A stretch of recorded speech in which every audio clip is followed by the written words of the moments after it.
Praise the Lord. Good morning.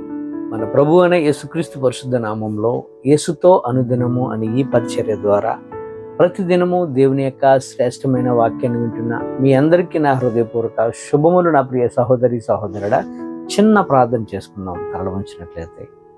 సర్వోన్నతుడ, సర్వాధికారి, సర్వ సృష్టికి కారణభూతుడైన మా ప్రియ పరలోకపు తండ్రి, నా యేసయ్య, నా దేవ, నా ప్రభువా, ఇదిగోనైనా ప్రభు, ఈ ఉదయ కాలంలో నీ కుమారులుగా, నీ కుమార్తెలుగా నీ సన్నిధిని మేము ఆహ్వానించుకుంటున్నాం.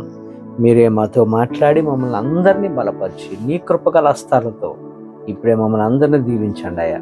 ఈరోజు ఎవరైతే వివాహ దినోత్సవాలు జరుపుకుంటున్నారో, ఎవరైతే నేను ప్రభు పుట్టినరోజులు జరుపుకుంటున్నారో, నీ బిడ్డలకు కావాల్సిన నూతన సంవత్సరం అనే దయా కిరీటాలతో నీ బిడ్డను మీరు దీవించి ఆశీర్వదించమని, ఈ వాక్యాన్ని వింటున్న ప్రతి ఒక్కరిని నీ కృపగల హస్తాలతో ఆశీర్వదించమని యేసు నామములో ప్రార్థించి వేడుకొంచున్న మా యెహోవా తండ్రి, ఆమేన్. God bless you. దేవుడు ఈరోజు మనతో మాట్లాడుతున్న మాట ఏంటంటే, చాలామంది అంటూ ఉంటారు, ప్రార్థన అనేది దేవునికి చేయాలండి, మన యొక్క అవసరత దేవుడికి తెలియదు అంటారు.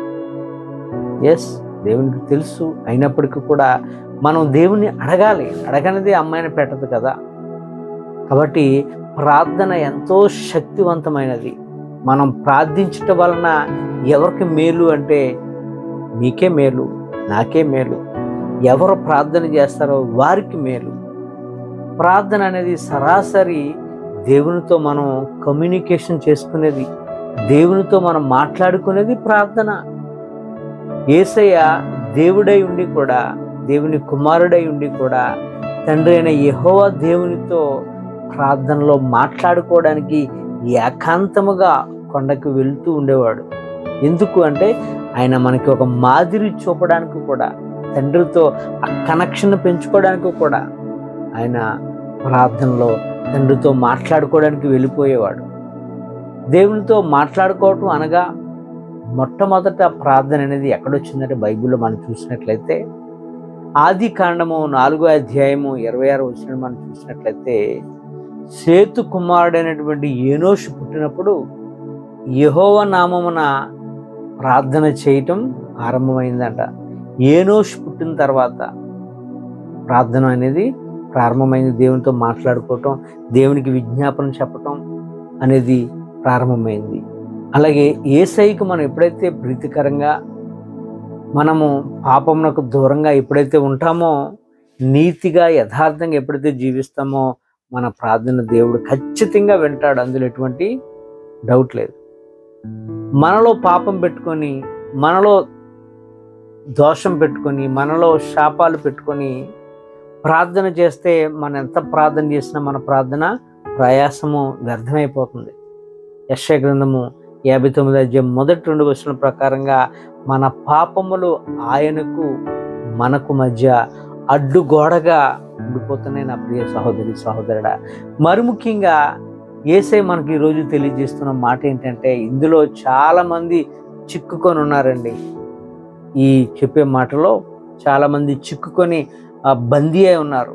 ఏంటి అంటారా? యేసుప్రభు వారు కొండ మీద చేసిన ప్రసంగం 6వ అధ్యాయం 5వ వచనం మనం చూసినట్లయితే, మీరు ప్రార్థన చేస్తున్నప్పుడు వేషధారుల వల్లే ఉండొద్దు. చాలామంది ప్రార్థన చేస్తారు, ఎవరైనా చూస్తుంటే ప్రార్థన చేస్తారు, ఎవరు చూడకపోతే మామూలుగా ఉంటారు. అలా వేషధారుల వల్లే ఉండొద్దు అంటున్నాడు. మనుషులకు కనబడాలని సమాజ మందిరములోను వీధుల్లోనూ చాలామంది తెగ ప్రార్థన చేస్తారు, హల్లెలూయా అంటారు, చేతులు ఎత్తుతారు, రకరకాలుగా వ్యవహరిస్తూ ఉంటారు. అటువంటి ప్రార్థన దేవుడు అంగీకరించడు. కానీ అటువంటి వారు ఈరోజు చాలామంది ఉన్నారు. నీ హృదయాన్ని కుమ్మరించు ప్రభు సన్నిధిలో. దేవా, నా దిక్కు నీవే ప్రభువా అని మనము మన యొక్క రహస్య స్థలానికి వెళ్ళిపోయి, తలుపులు వేసుకొని రూమ్లోకి వెళ్ళిపోయి దేవునితో మొర పెట్టుకో.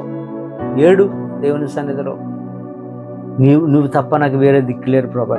చూడండి, బైబిల్లో 12 సంవత్సరాల రక్తస్రావం కలిగిన స్త్రీ వలె గోచాడు. వెతుకు ప్రభు సన్నిధిలో, ఖచ్చితంగా ఫలాన్ని చూస్తావు. ఎటువంటి స్వార్థము లేని మాటలతో, ఎటువంటి స్వార్థము లేని క్రియలతో దేవుని సన్నిధికి వచ్చి దేవుణ్ణి అడుగు, ఆయన వద్ద నుంచి పొందుకో. మనం ప్రార్థిస్తే దేవునితో గడుపుచున్న ఆ గంట, ఆ పూట మనం ఎంతో తేలికైపోతామండి, భారంతో ఉండొచ్చు. కానీ మనం ప్రార్థించిన తర్వాత చాలా పీస్ మనకు కనిపిస్తుంటుంది, హృదయానికి నెమ్మది కలుగుతుంది. మనలో లిటరల్గా గ్లో కూడా మనలో పెరుగుతుంది, ఫేస్లో గ్లో కూడా పెరుగుతుంది, ఎంతో యాక్టివ్గా కూడా ఉంటాం.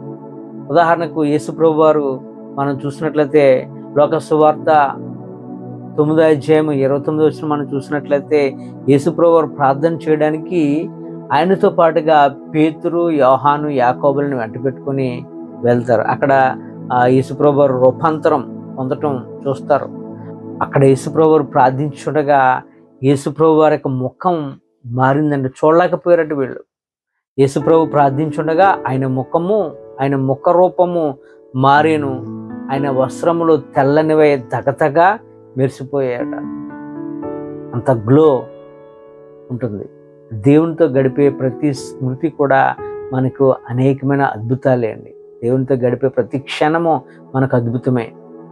1 గంట ప్రార్థనకు ముందు మన యొక్క పరిస్థితి, మన యొక్క వేదన, మన కష్టము, మన నష్టము, అలాగే 1 గంట ప్రార్థన చేసుకున్న తర్వాత మన యొక్క ఆలోచన, మన యొక్క పీస్, మనం రెండింటిని చెక్ చేసుకుంటే చాలా వేరియేషన్ కనబడుతుంది.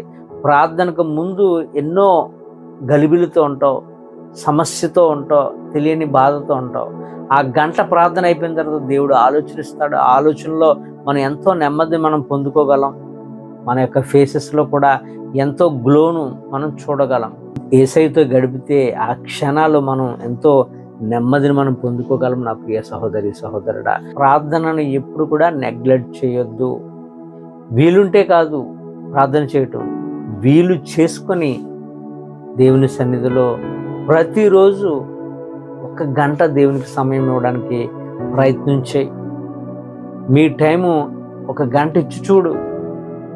నీ లైఫ్లో, నా లైఫ్లో దేవుడు అద్భుతమైన ఆశ్చర్య కార్యాలతో మనల్ని ఆశీర్వదిస్తాడు. ప్రార్థనకి ఎప్పుడు కూడా పోస్ట్ పోన్ చేయొద్దు, నెగ్లెక్ట్ చేయొద్దు. ప్రతి దినం మనం ఎలాగైతే ఆహారాన్ని తింటామో 3 పూట్ల తింటాం. కనీసము మనం 1 పూటైనా మనం బెడ్ ఎక్కే ముందు దేవుని సన్నిధిలో 1 గంట ప్రార్థన చేసుకుని దేవునితో గడిపి నీ బాధ చెప్పుకోవటమే. అది కూడా స్వార్థం వల్లే ప్రభు అంటున్నాడు, ఆ స్వార్థంతోనే ప్రార్థనకు రా.